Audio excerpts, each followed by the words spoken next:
Hey, yo, what's up? It's Mr. Keith Murray, and you're tuning into Slick Young and Chris Evans on the Hip Hop Shop Podcast.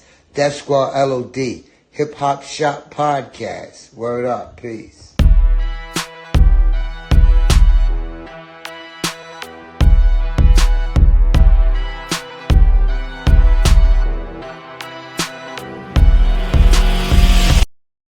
Well, you're now rocking with the Hip Hop Shop Podcast. I am your host, Slick Young. Of course, I got my partner in crime, Mr. Christopher Evans, with me today. What's up, man? Doing good, man. Happy to be here. So, we got a special guest. Usually, it comes to a point when you bring in your friends and you know these interviews won't be that serious. Ain't nothing about this is going to be serious today. So, we got a comedian, actor. You know what I mean? What else you do? What else? You a janitor? You babysit This kids? nigga called me a janitor. No, man. Comedian, actor. You know what I'm saying? I had a radio show for 2 years. I'm a youth counselor. That's my actual day job. A nigga is a youth counselor at a psych facility for children. So, man, I'm just trying to be an overall good individual and bring smiles to people's faces, man. For anybody who been living under a rock, this is K Mitch, man. Let me tell you when I met K Mitch. We did this little it was like an open mic thing. And it was this little I was used to bartend and I did my little rap stuff. I was on my little wildlife tip and he got up there and did some jokes. Right. Usually I'm a hater. Like I don't think nobody funny. But after me watching this set for about I think you had 15, 20 minutes, you I walked up to you what I say, nigga, you funny as hell. Oh, Funny as everything hell. you did, you And we've did. been rocking since then. We were rocking since then. Hey, what I can say about that, man? Why'd you stop rapping, bro? It's very few cats that rap with substance and still got a swag to them that make people want to listen. So, what? I know you the interviewer, but where are you at with that, bro? You know I'm what a it is? fan. Well, you know what it is. For me, right? I never wanted to rap and be famous. I was a shy kid. I used to get bullied as a kid. I found a voice with music. Performed with Wiz Khalifa, performed with Game. Everybody I wanted to perform with that I performed with. So for me, it was never about getting success. It was just about being able to express myself.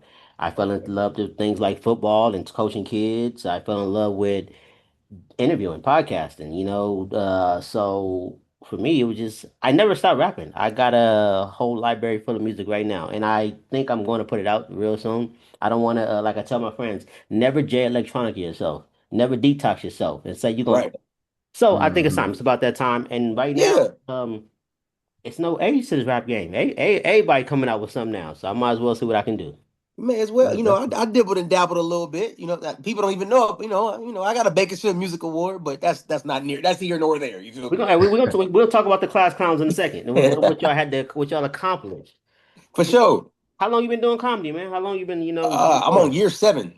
Wow, Year wow. 7. It went by fast, but year 7, and that's including the that weird COVID year. So I'm 7 years in. It don't even seem like it because when you meet other comedians like the Earthquakes, the Damon Williams and stuff like that, they've been doing it 30 plus. So Right. Got you tell them decades. 7, you tell them 7, they still look at you like you wet behind the ears. But then you meet dudes that's just getting started, and you try to give them some wisdom too. So, Yeah, it's always levels. You got your vets, your medium, and then beginners. So Yeah, it's something that they're gonna learn from you. The same way you learn it from the older cats. facts. Yeah. how do you distinguish especially when it comes to funny today? How do you distinguish the funny between the actual comedian and the I guess you want to call it the skit comedians? The ones who just funny with the skits. They may not can get on stage, but they just funny with the skits. Man, that's a topic a lot of comedians when we sitting around, having that argument, it go hand in hand. For example, like some people make a great transition. Like you got like the Mojo Brooks, the DC Young Flies, who made that transition effortlessly. Then you got Uh-huh. somebody like Carlos Miller, who started off as a comedian and then transitioned into that improv world, that skit world. But the thing is, a lot of people try it and don't succeed, and it's nothing against them. Like some people can do both, some people can't. But what I noticed is when you're a skit person and you transition into stand-up comedy, you kind of already got a good backing. Mm, People know who you are based off your skits. Mm. So even if you're not as funny, people are coming to see you do what they seen on the skits. So for example, like Desi Banks, mm-hmm. he's gotten a lot better at stand-up comedy. I remember when he first started, I seen one of his sets, and this is not me judging it from a stand-up comedian standpoint. You could tell he had to work on his game a little bit. And this is not me judging. This everybody can use improvement. Oh But yeah. the thing that kept him together was the fact that he can go back to some of the stuff he said in his skits, and people would it would trigger. So Yeah. like his Connect thing to it. was when he would do like the chicken nugget barbecue sauce, or talk like you know what I'm saying, yes, bitch. Like when the jokes wasn't hitting, he would go into that, and that would Hmm. people like, oh, that's the Desi Banks I know. But now Right. he's killing it. So I do think getting your foot in with the skits and then transitioning over, it is in a way you already got a backing, but at the same time, people expect you to bring funny. If you're not funny, they'll let you know, man. I was gonna I've say seen I've seen a couple of cats get up there and kind of have a hard Oh yeah. time. I feel the same about Country Wayne. He mastered them skits, and now he's getting in that groove of that stage. Now it's starting to look real Oh good. yes, his last one I was impressed, bro. Because I mean, for a little bit, I know he had some. It was rough. It's always rough when you starting out because people expect you because you're funny in skits. That I guess the bar is a little higher already. Like Yeah. you better be funny. Yeah. Because I think like because with the writing, that comes into play too. You're doing the skits, and so sometimes you might be a great writer, but then your stage presence, isn't there. But that Right, doesn't mean that you can't learn that and right, eventually grow into that. So it is. I feel what you're saying. Like you have that leg to stand on, but then okay, this exactly. might be a little flawed here, but at least they got that, and then they can build on the stand up, on the I like stage how you presence. brought up So writing, bro. Like a lot of yeah, people don't know, like that's an art form. yeah, That is an art form, and then so is hmm, stage presence. I think my stage presence is a little bit stronger than my writing. So like again, okay, that's where you know I feel like I stand out due to like my role models in the comedy game is Martin Lawrence and Mike Epps. yeah, So if you watch me, a lot of people say those are the two comics that I get compared to a lot. yeah. I mean, you're definitely memorable because I think the first time I met you was, matter of fact, I looked it up because it was CMAC and you performed. It was last September. One of the Okay. shows I went to. Yeah, and that's when I first met you there. And And that yeah, was you like a definitely are last memorable. minute You know little what I mean? joint. He booked me last minute. I remember that. Yeah. Yeah. So yeah, your set was definitely memorable. Thank you, sir. I appreciate that, man. Yeah. So, so I'm already off top. My disclaimer is if I'm wrong on my timeline, please correct me if I'm wrong. So the way I look at it is, in our, Central California, we have a small little city. The comedy game and what I've seen, from what I've seen, for me, you have Brian Hooks, of course, up top. Brian Hooks is the guy. And then what a lot of people, casual fans don't understand, we had that wave that had Kevin Edwards, Brock Hayes, Sam McFadden. Those are all my guys, by the way. We Yeah. had that wave. So would you consider yourself the end of their wave, that third wave? Um. Yeah, I would say like you got Brian Hooks, and then yeah, that Kevin Edwards, Brock Hayes, that the Derek Jenkins was with him and all that. That That was was a the move. era. That was I a wasn't move. even. I mean, they had asked me a couple times like, why aren't you doing it? But me, I was trying to be I ain't no cornball. Not calling them cornballs, but to me, I'm like I'm not doing that, bro. You're not finna nah. And then I'm looking back on it like I wish I would have started then. You know what I'm saying? They Yeah. had enough guts to actually put themselves out there and do it. But behind the scenes, when I would hang out with them, we would crack jokes and roast, and they wasn't. You know what I'm saying? I'm giving you a run for your money, but just watching their work ethic. You know what I'm saying? I wish I would have jumped on that wave then. So yeah, I would say then the third coming would probably be me and the Class Clowns. Yes. Oh, I forgot to add my dude Ty Jones. Salute to my dude Ty Yeah, Jones. oh, Todd, excellent with the pen, bro. Yes, Excellent with yes. the pen. I would say let's get into the class clown. How did you guys Yeah. start, So let's get man? into that. Yeah. Sure. So I started doing comedy like Dolo. I knew Kyrie back when we were way younger. So I knew Kyrie when we were younger. I think he's a couple years younger than me. We had a couple of roast sessions at house parties in high school, but nothing like that. I knew DJ from high school. I knew him as a basketball player and an athlete. And then we had I didn't know. Ryan. He was one of the older cats in the group that had been doing stand up comedy. So I met him later on. I've known Brody since I want to say freshman year in high school. Just out and about around the same group of people, partying and stuff like that. And then Tiffany, she was a great athlete in high school. I remember when she was hooping and all that. I started doing comedy on accident. I'm at the barbershop getting my hair cut, and my boy Justin, uh, Salute to Justin. yeah, you know what I'm saying? Justin makes beats. He was cutting a cat named Lito, who's also in the Class Clowns, Puerto Rican cat. And he was telling Lito about how funny I was. So when I go in the barbershop, Lito, you know what I'm saying? He was on stage, doing his thing at the time. He was, real I'm not gonna call him cocky, but confident. And so Justin's like, this is my boy, he funny. So we in the barbershop roasting, cracking jokes. And Lito said something that kind of triggered me. He was like, yeah, everybody funny until they get a mic in their hand in front of 100 people. Mm. I'm like, oh, okay. I didn't think nothing of it. But he was like, if you funny, we'll see. I want to say like 3 days later, bro, he posted my picture on a flyer and said, I'm gonna be doing a set. You know what I'm saying? It was just small talk to me. He was like, you interested in doing comedy? I'm like, yeah. He said, bet. And I guess he kind of like, you know, hey, he pulled my card. Like a flyer came out and now I can't turn back. I've Man. never done a set. I've never done nothing. So I had a month to prepare. My face on the flyer. So now everybody hitting me up like, hey, you about to do comedy? I didn't even have an Instagram yet. So now I gotta make an Instagram. You know what I'm Yeah. saying? Yeah, And yeah, then yeah. I start writing. I do my first open mic. I was about to walk out. I was so nervous, bro. I was about to walk out. And right when I'm walking out, the dude called me on stage, man. Cause my boy Trey was like, you gotta call him up there, he gonna leave. Boom. I'm about to walk out. I go on stage, I kill it. I do my first set for Tyson at We on the Laughs. At this time, I'm still Dolo. Tyson Paul, Tyson Paul. Tyson Oh Paul. yeah, Shout out to We Tyson. on Yeah. Laughs. Salute, Tyson salute Paul to Uh-huh. Tyson gave me my Paul. first opportunity. My first show, bro, sold out show. Like he says, one of his biggest shows he's had, bro. Kill it. Right after that, I ended up. I think I did one more show, and then we ended up doing the. I ended up doing meeting Brody, and Brody put together. Brody was one of the ones that said we should all get together. We did a show at the Firehouse. Mm. That's when we all came together. Okay. And then once we all came together, we started kicking it heavy. So we kicking it heavy, and we're like, we got to get like a name. So at first it was me, Kyrie, Brody, and then Tiff came along, Brent, Ryan. So the more players started coming along, and then we got our core. So once we got our core, we got to come up with a name. And like the class clown stuck because everybody in the group was that person who had to sit their desk outside. You know what I'm saying? Got in Mm-hmm, trouble, mm-hmm, and it mm-hmm. stuck. And Right. we had a wave, bro. And we had a lot of backing from the community, bro. Like the town was messing with us.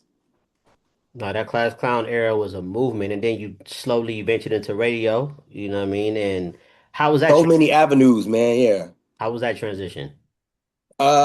Radio was good. The thing I learned about radio taught me a lot. Radio taught me a whole lot. It taught me it's more than just being funny, how to set someone up. So when you like, you know what I'm saying, the art of interviewing is difficult because you want to make the person you're interviewing look good as possible. You're not Right. always interviewing to get negative content or to make them look bad. Sometimes, you know what I'm saying, it's different reasons you interview somebody. Are we promoting something? Are we trying to get the tea? So like little stuff like that. And I learned so much from Lolo, Lauren Strong, Lolo Radio.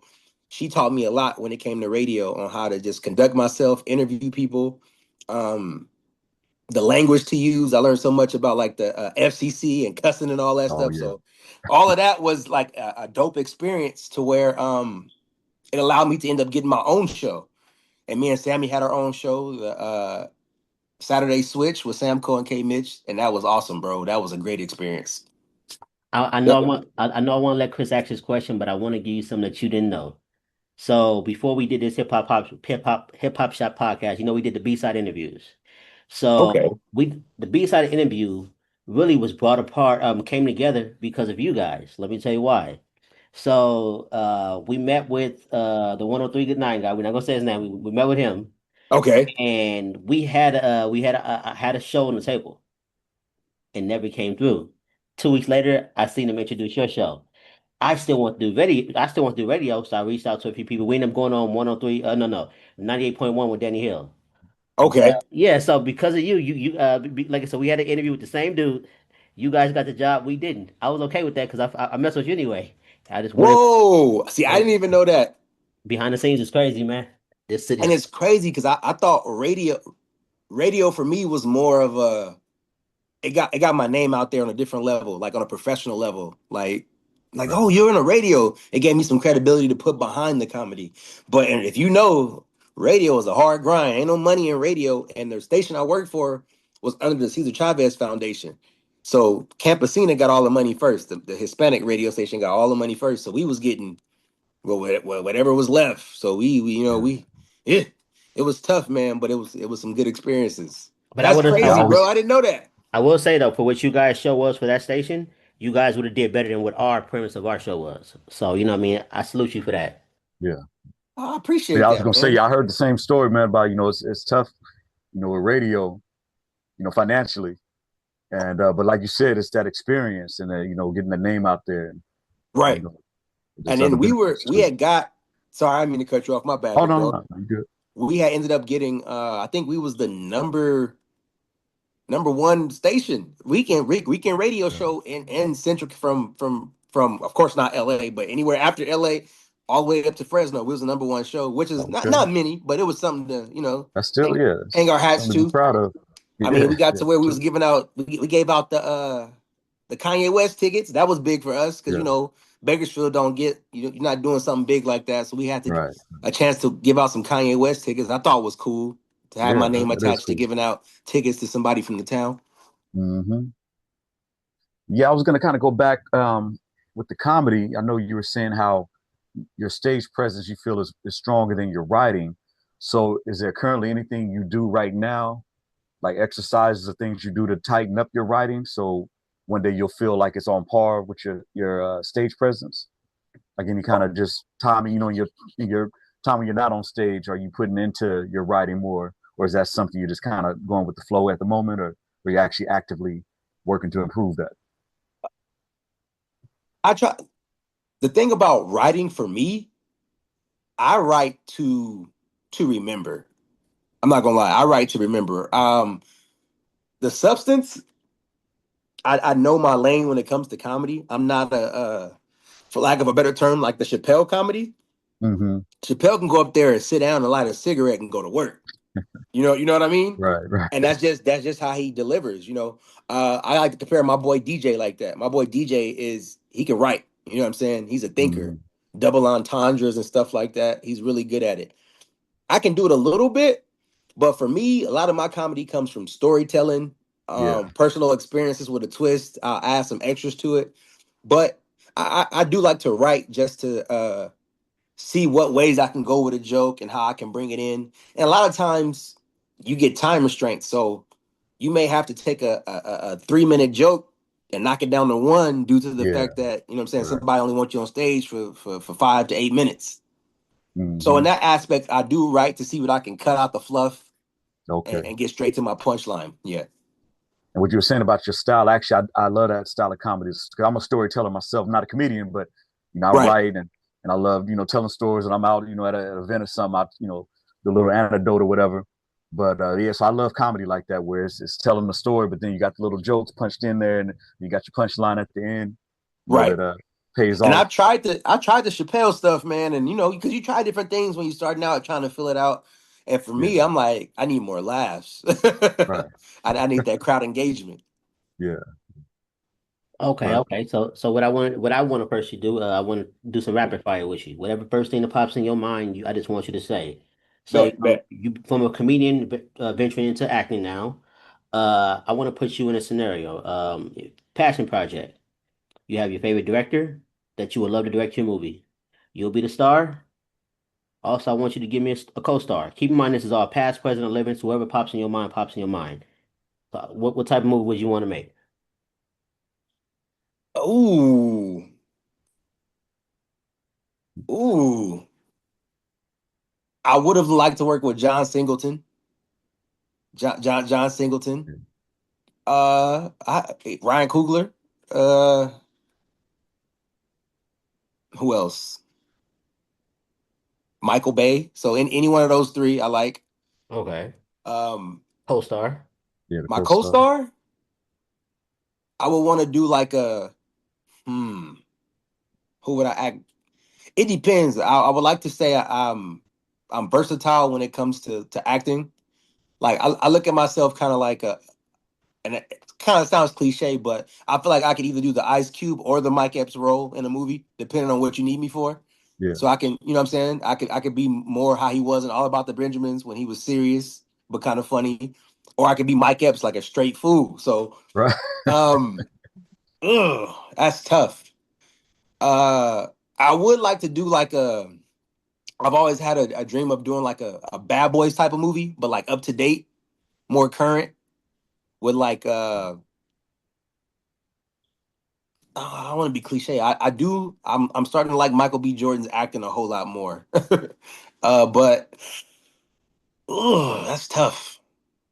That's tough. Okay, so what we're gonna do is we're gonna put a poll after this, after we release this interview. We're gonna have people, give you suggestions of what they think. And the reason why I asked that question is because I got a list for you. Go ahead. I would love to have Childish Gambino direct your movie Ooh, as Donald Glover. You know what I as mean? Donald Glover. Yeah, Okay, yeah, yeah. I can see what he did with Atlanta. I can see you going into that serious but funny role, like Like Paperboy. the okay. Co-star. I would love to see you in Columbus Short. See what y'all can do. Columbus is cool, man. I met Columbus. He's actually a cool dude. I like Columbus. I Man, could, yeah, okay. okay. but I would love to see you guys on some like serious, maybe I like to see I've been into them old school movies, them like center type movies, 1940s nights. So maybe, something where I can get you more serious because I know you're funny. We all know you're funny. Right. I want you to show your range. I want you to drop a tear or something. Okay. See, you thinking And it outside the seems box. like I like that. comedians make really good dramatic actors too. You Yes, know, look at you, a lot of comedians that transition over and they're amazing at it. I agree with that. I do agree with that. Yeah, No, that's well, shit. I know we don't want to take too much of your time. We just want, just chop it up, man. Let the world introduce you. I mean, get to know you. Oh man, I'm here, Man. bro. I set aside time for this, man. I'm actually enjoying this interview, man. Y'all ask good questions. Especially if because you really don't want to do it in the first place. But I get it. I get it. Stop saying I that, get it. I get it. bro. No, no, no. It's You like called me, man. you I'm know gonna what, do Chris? it, Chris, there's certain friends in life that you don't have to talk to every day, and it's still bullshit. Me and K Mitch is on bullshit every time we talk. yeah. man. Last time I seen this nigga, bro, we had he threw a brunch event. It was I can't. I got a girl now. I can't even say what it My was. Wi-Fi going out. We're not gonna talk about the Wi-Fi going Yeah, out. We it not gonna. was. Yeah, it was I a got a good. video from that went viral. Yes, it still goes viral to this You know what day. I'm talking about? Yes, yes, Yeah, it still goes yeah, viral to this day. yeah. Yeah, Somebody thought it was AI or green screen. I said, no, that was ass behind me. Uh, it was a great night. Great night, man. You got any final questions, Chris? K Mitch is gonna get me in trouble, man. We getting off, right. man. Oh, nigga, you did say she was doing work right beside you. Hey, you was good though. You was making sure everybody was comfortable. You ain't had no parts of that. Hey, and I was just hosting. I'm still with the same woman to this day. Love her to I death. was really. Why you look, nigga? Blink twice if you need help. He looked up like, I love this. This is the greatest show ever, man. This interview might not come out, man. I'm gonna let y'all know that right now. Some heavy editing. you ain't do nothing wrong, brother. No, it's a great night. No, we had a great night. We really had fun. Salute to Derek King. We had a great night with Derek King. Yo, shout out Derek King, man. We had a great night. It was a great night. I still go back and go, yeah, we had the greatest fun. But Bro, you for got 13 so much people, talent, bro. for 13 people, it was 13 people though. You got so much talent, bro. No, no, K Mitch, it was 13 people at that private party. Nah, I liked it. It was more than 13. It was more than Um, 13. it was cracking. It was cracking for like 50. It was a private party. Really on some private party. Yeah. Yeah, yeah, yeah.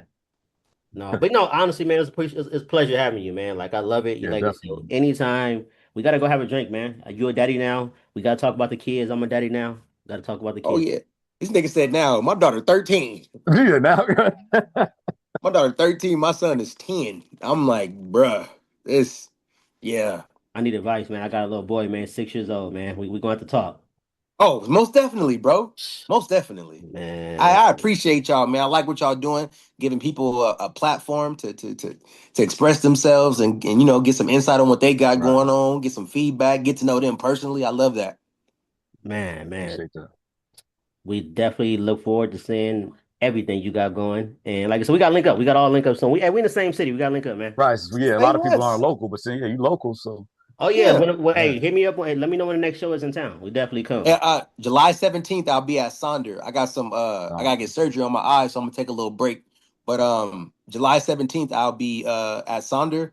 And then stay tuned, man. I start filming pretty soon for this movie we got coming out. So stay tuned for okay. that, man. I'll make Looking out sure for when that. we had the screening and you know what I'm saying, the first little viewings and all that, man. I'll make sure you there.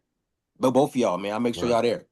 Oh, I'm Appreciate gonna it. bug you Yeah, about and it. and I'm with the gonna bug July you to show, come. if you go ahead, Slick. I told him I'm gonna bug him about the premiere. So no matter Okay. what. Oh, say less. Duh. And I was saying if you have that information ready, but by the time we launched it or post this, then we can put that in with the release of this episode, so we Yeah. can let people know about your show coming up in July and all that. So Yeah, July yeah, 17th. It's at Sonder, okay, 7 o'clock. So you know, it's a I think the cover charge is like I think 10, 15. Light. That's easy. Okay. yeah, Yeah. No, the cover charge is 100. Just hit me up, send the money straight to me. And then I'll get y'all in. No, I'm just playing. But yeah, man, it should be a good show, man. Bilal Young is my boy Bilal. He's gonna be headlining. So I'm gonna go ahead and feature for him, go out there and kill it. You know, I'm at a point now with comedy, bro. I just love to see other people doing their thing, man. I love yeah. it. I love it. No, that's real. Now, hey, before we let you go, if anybody want to book you, anybody want to hit you, what's the best place they can reach you at? Man, Instagram has all my information. That's my main source for social media. Instagram, K Mitch Got Jokes. Reach out to me. Also, my email's up there, kmitch3434 at gmail.com. Just reach out, man. I do it all. I host baby showers. I do weddings. I do it all, man. Divorce parties. I did one of those. So let me know. I took you up with my homegirl. She going through that right now. She ready to celebrate. So Oh, maybe she needs something like that. I got you. Yeah, Man. So on behalf of the Hip Hop Shop Podcast, man, I want to say thank you, my brother. Like anytime, anytime you're a friend, you're a family member, man. You here anytime you want to be, man. Man, thank you, bro. It's all love, man. yeah. I'm glad we Appreciate you finally taking got the this out the time. way. I know it took a while, but we got it done, baby. Yes, sir. Yes, sir. Yes, sir.